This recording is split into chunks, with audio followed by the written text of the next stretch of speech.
family gatherings were never fun for me. They were just something I had to go to twice a year, Christmas and my mom's birthday. It was more of a chore than a celebration. This year, though, I decided I was done putting up with it.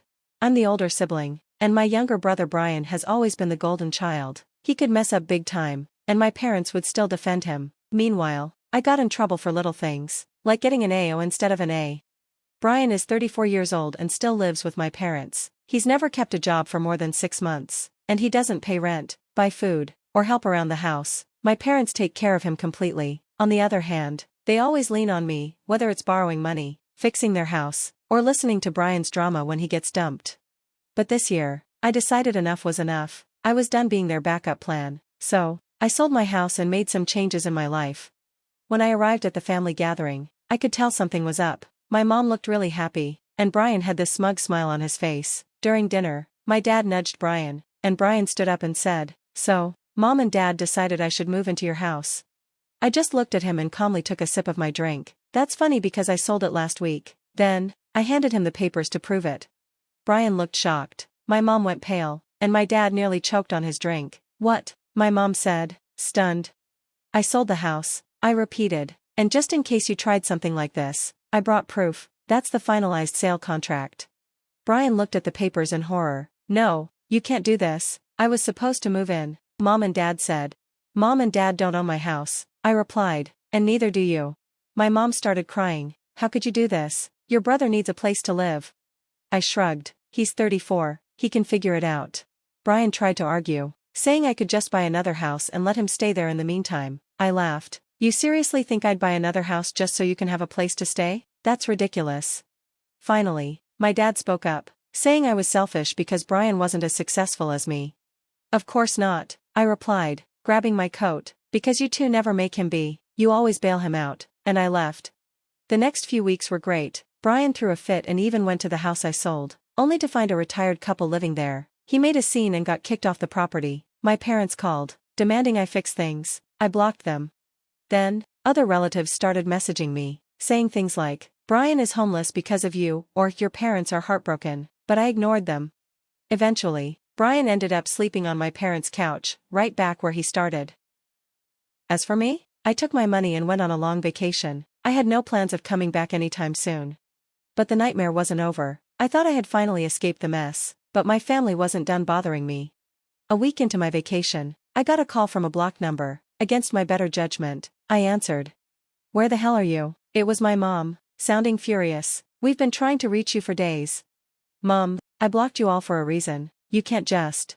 Do you know what you've done? Bryan is suffering," she yelled. I put the phone on speaker and went back to sipping my drink, enjoying the ocean view. "Oh, really? What happened now?" "He got kicked out," she said with a dramatic sigh. "Kicked out? From your house?" I asked, confused. "Yes, he messed up, and we had to ask him to leave, and it's all your fault," she accused. I almost laughed. "How is it my fault you kicked him out?" "You forced him into a bad situation," she snapped. "Okay, what did he do?" I asked, already knowing it was probably something bad. There was a pause before she admitted. "He maxed out all our credit cards. We told him they were only for emergencies, but he just kept spending."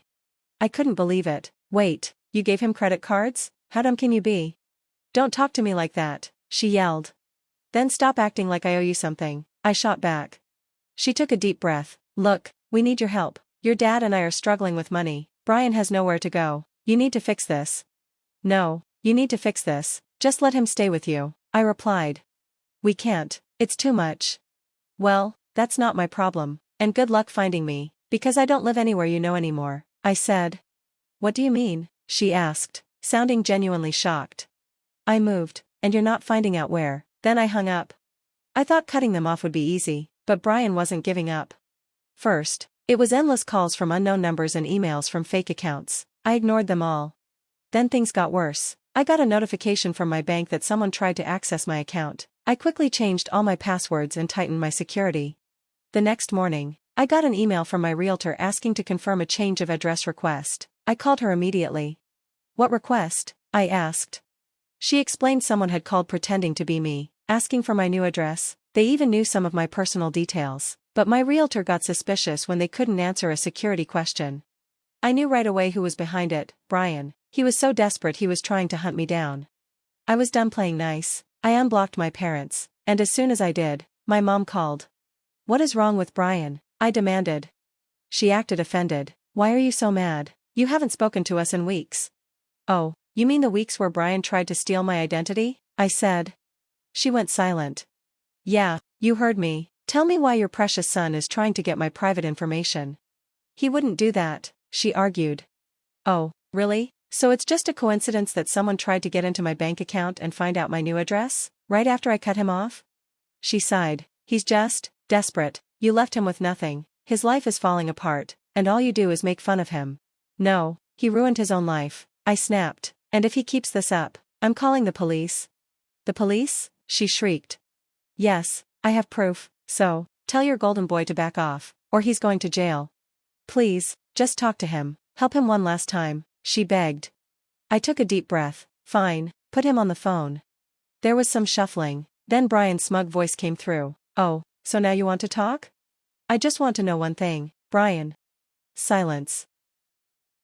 I leaned in. "What were you going to do if you got my address? Show up and demand I give you my new place?" He said nothing. "You really thought I wouldn't fight back?" I laughed. "You always thought I was your safety net, that I'd always save you no matter what. Well, I cut the net, so if you fall now, you're hitting the ground hard." "You think you're better than me?" he hissed. "No," I said calmly, "I know I'm better than you," and I hung up. I thought things would finally settle down, but 3 days later, a friend texted me, "Hey, I saw something weird about you on Facebook, thought you should know." My heart dropped. I opened the link. It was a public post from a shady-looking account filled with lies about me. It said I abandoned my dying parents, stole money from them, and left them to suffer while I lived a fancy new life. People were eating it up. The comments were full of outrage. "Disgusting. How could someone do that to their own family? I hope they lose everything." Then I saw who shared the post, Bryan and my mom. They weren't just mad, they were trying to destroy my reputation. Honestly, I wasn't surprised. My family always played the victim and twisted the truth to make themselves look innocent. But this was worse than usual. It wasn't just a Facebook rant, they were calling my job, contacting my friends, and even reaching out to my ex. People were messaging me nonstop, confused and angry. "Is it true? Why would you do that to your own family? Did you really steal from them?" I was furious. This wasn't just drama anymore. This was a full-on attack, and if they wanted war, I was done playing nice.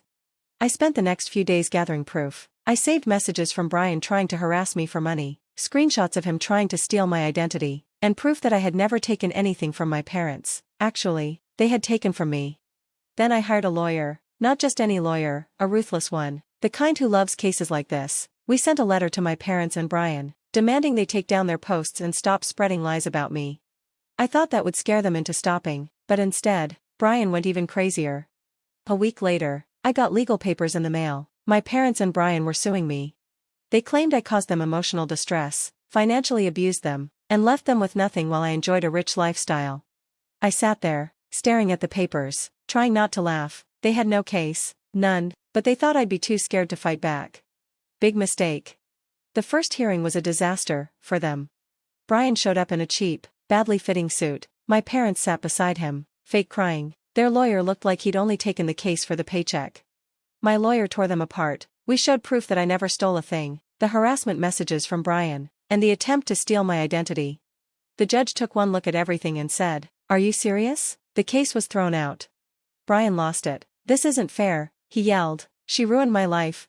The judge glared at him. "Sir, if you don't calm down, you'll be held in contempt." Their revenge plan had failed, but I wasn't finished. The next day, I sued them back, for defamation, harassment, and emotional distress. Bryan laughed, thinking I was bluffing. But then the court ruled in my favor. I won a lot of money, and because my parents had co-signed Bryan's debts, they were the ones who had to pay. My mom begged me not to take the money. "I'm your mother," she cried. "Please, don't do this. You should have thought about that before you tried to destroy my life," I said. She screamed at me, called me heartless, but I didn't care. I made sure I collected every single penny. Bryan was broke. My parents were financially ruined. And me? I took my money and moved on. Months later, I got an email from Bryan. The subject line read, "You win, but you should know something." I almost didn't open it, but curiosity won. It said, "Mom and Dad lied to me, too. They told me they set up an inheritance for me, that if I waited, I'd be taken care of. They never saved anything. I was supposed to get the house, your house. That's why they wanted you to keep it, so I'd have something. I stared at the screen, my heart pounding. Then he added. They're deep in debt, not just from the lawsuit. They owe money to bad people, and now that they're broke, guess who those people are coming after? I felt my blood run cold. I knew my parents were bad with money, but dealing with dangerous people? It looked like this mess wasn't over. After reading Bryan's email, I just sat there, trying to process everything. My parents had lied to everyone, not just me, not just Bryan, but everyone. They weren't just bad with money or greedy, they were in big trouble with dangerous people, and if they couldn't pay, someone was going to get hurt. I had two choices: walk away and let them face the mess they made, or find out just how bad things really were. Against my better judgment, I decided to find out. It didn't take long to uncover the truth. A few calls, some records pulled, and the facts hit me hard. My parents owed over $100,000, not just to banks or credit cards, but to loan sharks. And Bryan? He wasn't the only one who messed up. My dad had a gambling addiction. My mom had been covering for him for years. When their money ran out, they started borrowing. When the loans weren't enough, they made promises they couldn't keep. Selling my house was their last hope. They thought they could rely on me forever, but now, with nothing left, someone was coming to collect.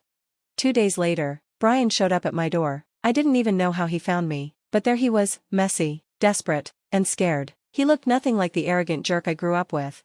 I need your help, he said. I crossed my arms. Why would I help you? His hands were shaking. Because if you don't, someone's going to get hurt. For the first time, I saw real fear in Bryan's eyes. They came to the house, he whispered. Mom and Dad thought they could talk their way out of it. They were wrong.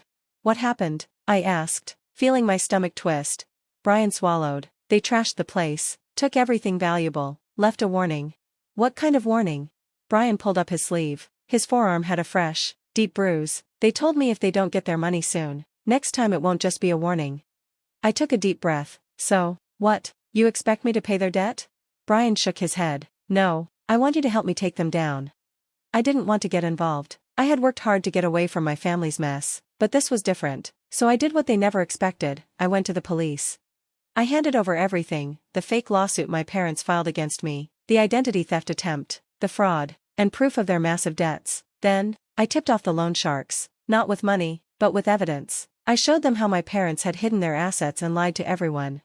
Within a week, my parents were arrested for fraud, tax evasion, and other debt-related crimes. They had been scamming people, lying, and borrowing money they had no intention of paying back, and now, they were going to prison. Bryan had a choice to make. He could keep running, or he could finally grow up, and for the first time, he did the right thing. He testified against our parents, helped the police uncover every scam, every lie, and every debt. It didn't make everything okay, but it was a start. Bryan got probation and community service, a chance to start over. My parents were sentenced to 5 years in prison. Bryan started putting his life back together, and me? I was finally free. No more phone calls, no more lies, no more drama. I was at peace, and for the first time in my life, it felt really good. The end.